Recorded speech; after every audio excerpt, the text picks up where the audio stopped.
Kematian tak wajar Angelin serta-merta menjalar menjadi tragedi nasional. Angelin bahkan menjadi trending topik di media sosial sejak anak 8 tahun itu dikabarkan hilang 16 Mei lalu.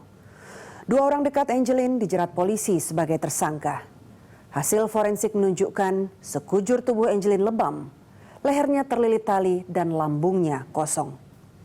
Polisi menjerat 2 orang dalam, seorang pembantu bernama Agustai dan ibu angkat Angelin, Margaret. Pemirsa, inilah ekspos teka-teki pembunuhan Angelin.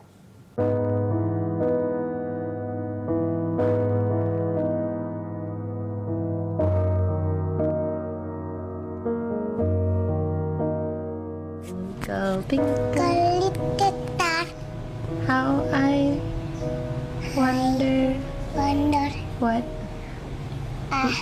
are up above sky so high, like a diamond in the sky.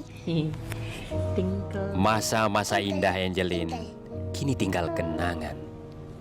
Anak 8 tahun siswa kelas 2 sebuah sekolah dasar di Sanur Denpasar, Bali ini kini dikenang banyak orang.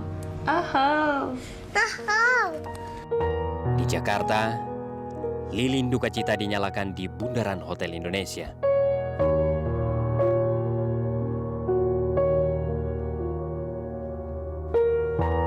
Siswa sekolah di berbagai daerah juga menggelar doa bersama atas kepergian Angelin yang tidak wajar. Angelin serta-merta jadi perhatian publik sejak hilang dari rumahnya pada 16 Mei 2015. Berita kehilangan Angelin bahkan dipublikasikan kakak angkatnya sendiri di laman Facebook berjudul Find Angelin, Bali's Missing Child. Keluarga menyebarkan informasi dan foto-foto Angelin yang selalu ceria dan dilimpahi kasih sayang. Kakak angkat Angelin bernama Christian bahkan membuka kotak sumbangan online di www.gofundme.com untuk Angelin. Dana terhimpun hingga $3.260 Amerika. Hilangnya Angelin segera tersebar ke seluruh penjuru negeri dan dunia internasional. Masyarakat Indonesia bersimpati atas kehilangan anak perempuan 8 tahun ini. Aksi dukungan dilakukan di berbagai tempat. Bahkan ada yang membentuk gerakan Find Angelin. Berita hilangnya Angelin menarik simpati 2 menteri kabinet kerja. Menteri Pemberdayaan Perempuan dan Perlindungan Anak Yohana Yambise dan Menteri Pendayagunaan Aparatur Negara Yudi Krisnandi datang ke Bali. Namun niat baik Yohana dan Yudi tak bersambung. Keduanya tak bisa bertemu ibu angkat Angelin, Margaret, di kediamannya. Satpam bahkan tidak memberi ruang kedua menteri masuk ke rumah Margaret. Agustai Hamdani yang bekerja sebagai pembantu rumah tangga Margaret mengaku tidak tahu dengan keberadaan Angelin. Kesaksian Agus kepada media itu diupload ke YouTube. Hari Jumat saya lihat dia nangis, hidungnya berdarah, ngelap pakai tisu. Terus aku nggak tanya lagi dia, tak tinggalin udah. Aku fokus gak mau kerja aku. Gitu tanya. Tanya dia ngomongnya sambil nangis, dipukul gitu aja. Itu aja yang dia ngomong, nggak ada lagi. Itu kejadian sebelum adik itu menghilang ya? Sebelum adik menghilang. Margaret, ibu angkat Angelin, juga terang-terangan mengaku tak tahu dengan kondisi dan posisi Angelin. Margaret bahkan sempat marah-marah ketika Ketua Komisi Perlindungan Anak Indonesia Aris Merdeka Sirait menemui dirinya di rumah. Apa yang terjadi di dialog luar pagar itu? Saya tanya kepada ibu itu, Bu, kira-kira feeling ibu Angelin itu masih ada di mana? Dia langsung spontan mengatakan, masih di Denpasar. Yakin? Yakin. Pertanyaan kedua saya, ayo kita jemput Bu. Apa jawaban beliau? Sulit. Dengan membuat gestur sulit gitu, tangan satu gini kan, sulit. Kenapa sulit Bu? Itu pertanyaan ketiga saya. Kenapa sulit Bu? Yang penting sulit itu dengan gitu kan. Loh, saya datang dari Jakarta sudah memberitahu kepada ibu untuk membantu untuk mencari Angelin. Tim Polda Bali akhirnya menyisir rumah Margaret. Penggeledahan pertama dengan anjing pelacak, tim Polda tak menemukan jejak Angelin.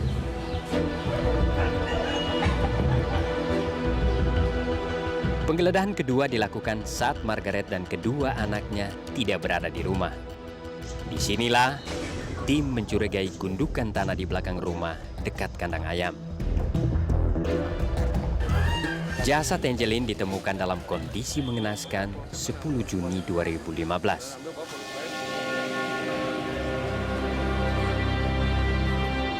Tubuh Angeline terbujur kaku dengan berpakaian lengkap sembari memeluk boneka.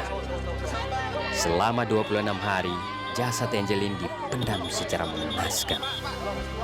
Tak ayal penemuan jasad Angeline menggemparkan seantero negeri. Publik tak menduga bocah cantik dan manis tewas. Jenazah Angeline dibawa ke rumah sakit Sangla Denpasar untuk keperluan forensik. Polisi mencium ada yang tak beres dengan kematian Angeline. Hamidah, ibu kandung Angeline yang datang dari Banyuwangi, Jawa Timur, histeris begitu tiba di rumah sakit Sangla. Hamidah meratapi kematian anak kandungnya yang berpisah dengannya sejak 8 tahun lalu.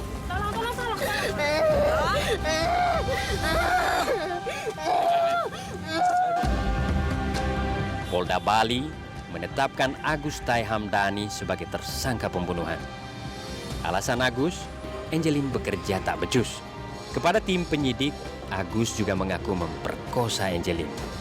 Dari pengakuan awal Agus tanpa hasil laboratorium forensik, Polda menggelar reka ulang pertama. Mungkin dia setelah dia melakukan hal yang senonoh itu, mungkin dia takut kan itu kan. Artinya takut ketahuan ibunya Margaret kan demikian kan.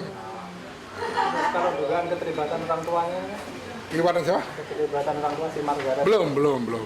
Kita masih mendalami. Ketika dia mengatakan dia menekan tubuh korban di lantai, ini ada bekasnya. Kemudian dia menekan di bagian paha, juga ditemukan lebam-lebam di sana. Gitu. Kemudian ketika dia mengatakan dia menyedot rokok, itu juga ada di punggung kanan ya. Di punggung kanan itu juga ada bekasnya. Jadi dan dia meletakkan boneka pada posisi seperti yang dia sampaikan itu juga semuanya memang ada. Saya melihat foto-fotonya. Dari hasil forensik terungkap, hampir sekujur tubuh Angeline terdapat luka lebam. Di lehernya ada jeratan tali plastik warna coklat sebanyak 4 lilitan. Luka leher seperti bekas ditarik. Lambung korban dalam keadaan kosong, seperti ditelantarkan atau kurang dikasih makan. Temuan forensik ini serta-merta menepis pengakuan Agus Tai dan ibu angkatnya Margaret. Kian kuat dugaan kematian Angeline tidak wajar dan melibatkan lebih dari satu orang. Setelah diperiksa secara intensif, Polda Bali akhirnya menetapkan Margaret sebagai tersangka. Ibu angkat Angeline ini dijerat dengan pasal penelantaran anak. Dan saya tidak terlalu percaya juga, sampai detik ini pun polisi tidak menyatakan dia sebagai tersangka. Kalaupun ditetapkan sebagai tersangka, kita lihat dulu buktinya, kesaksiannya, kan pengadilan nanti yang menentukan. Kami kecewa, saya mau ketemu ibu saya. Terus untuk dipanggil Mbak? Cuma aja. Terus sudah berapa lama Mbak menahan? Saya belum ketemu ibu saya dari waktu ibu saya ditahan. Pengakuan Agus Tai Hamdani yang kerap kali berubah semakin menguatkan bahwa kematian Angeline tak hanya melibatkan dirinya. Dugaan ini diperkuat Akbar Faisal, anggota Komisi 3 DPR, yang sempat bertemu Agus saat mengunjunginya di Polda Bali. Dulu untuk melakukan itu, pembunuhan itu, katanya seperti itu gitu ya. Tapi kan ada, dia mengatakan ada imbalan. Berapa? Dia tadi menyebut kata 2 miliar gitu ya. Dan akan diberikan pada tanggal 25 katanya. Tetapi kan itu kan pengakuan dia. Kepada Siti Sapuran, tim hukum dari P2TP2A Denpasar, Agus bahkan mengaku tahu siapa pembunuh Angeline. Nah, tidak pernah ngomong uang, cuma memang dia bilang sama saya, dia tahu siapa yang membunuh dan dia hanya mengubur. Artinya dia tidak sempat memperkosa atau segala macam? Tidak, karena di keterangan di visum juga nggak ada kan? Betul, di otopsi tidak ada. Tidak ada, itu bahasa dari mana muncul? Tanya aja yang ngeluarin bahasa itu. Artinya Agus merasa ditekan kan? Iya, gitu. Disuruh, bahkan saya punya 2 sumber, bukan orang biasa, dokter juga. Kerjaannya kamu sekarang mengungkapkan ini, karena Agus sepertinya orang bayaran. Seperti teka-teki, sebagian teka-teki kematian Angelin sudah terbuka. Tinggal soal waktu polisi menemukan otak dan motif Angelin dibunuh.